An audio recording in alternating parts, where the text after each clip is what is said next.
Okay, so what we're trying to do on the first one is convert units to milliunits. Okay, units to milliunits. It's a funny looking M, but you get what I'm doing. On hand, we have a bag of 30 units of oxytocin in 500 milliliters of lactated ringers. Our order is 42 milliunits per minute.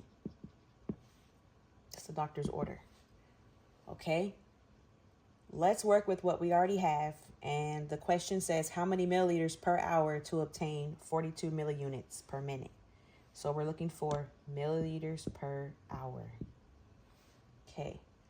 We want to put 500 milliliters over our 30 units, okay, because we want to end up with milliliters on top. And then what we also have is 42 milliunits per minute, per 1 minute, right? We need to know how do we get from units to milliunits and minutes to hours, because that's what we need to end up with.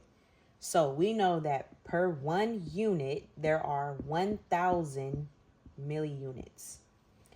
Okay, and per 1 hour, there are 60 minutes. 60 minutes on top, so we can cancel out, right? And put the hours on the bottom. Okay, so we need to multiply across here to get where we need to get.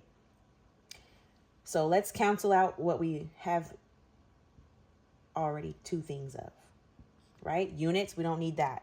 We're going to cancel out the things we don't need. Milliunits, we don't need that because we're trying to get to milliliters per hour. Do we need minutes? No. We need hours and milliliters because that's what we're going to end up with.